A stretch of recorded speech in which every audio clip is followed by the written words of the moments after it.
یہ جو حدیث ہے یہ کتاب الفتن میں ہے ابن ماجہ کے. فتن کہتے ہیں آزمائش کو، ٹیسٹ کو کہتے ہیں.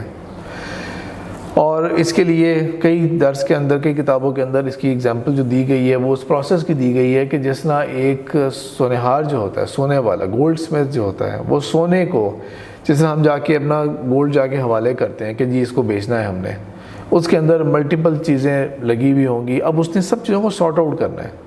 ایکچوئل پرائس جو بکے گی وہ سونے کی بکتی ہے، تو اس نے تمام چیزوں کو سارٹ آؤٹ کرنا ہے. ایونچولی جب اس نے جو بھی بنانا ہے، اب اس سونے کے اندر اور میٹیریل بھی ایڈ ہوا ہوگا، کوئی نگ بھی لگے ہوں گے، کچھ جگہوں پہ رنگ بھی چڑھا ہوگا، اصل سونا کتنا ہے، اصل نہیں ہے کتنا، اس کا ایونچوئل پرانے زمانے میں خاص طور پہ ٹیسٹ ایونچوئل یہ ہوتا تھا کہ اس کو وارم کیا جاتا تھا، گرم کیا جاتا تھا، تپایا جاتا تھا.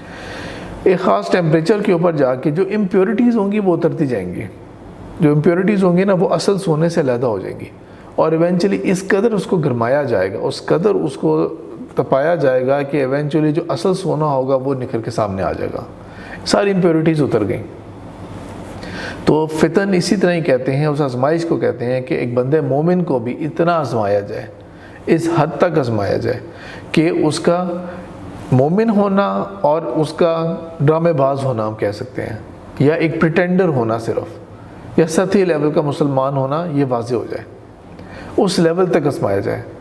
ایک اسکول ٹیچر جو ہے یا ایک یونیورسٹی میں ایک ٹیچر لیکچرر جو ہے وہ اپنے اسٹوڈنٹس کو پڑھا رہا ہوتا ہے، بظاہر لگ رہا ہے کلاس پارٹیسپیشن سب کی اچھی ہے، سب اٹینٹیولی میری طرف دیکھ رہے ہیں، سب نوٹس بنا رہے ہیں، کوئی نہ کوئی کام کر رہے ہیں، لیکن صرف اس بیسس کے اوپر تو یہ نہیں کہا جا سکتا کہ سب بہت اچھے اسٹوڈنٹس ہیں.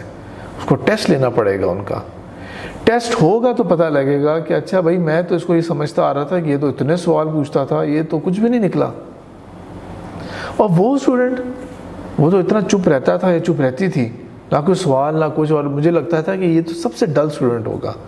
کیا بڑا زبردست سرپرائز دیا اس نے مجھے، میں تو بہت خوش ہوا ہوں کہ یہ تو بڑا چھپا ہوا خزانہ تھا.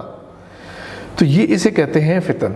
تو یہ اس کتاب کے اندر یہ ہے، ان احادیث کو جمع کیا ہے ابن ماجہ کے اندر جہاں پر فتنے سے متعلق احادیث جو ہیں، آزمائش سے، مومن کی آزمائش سے متعلق احادیث جو ہیں ان کا ذکر ہے.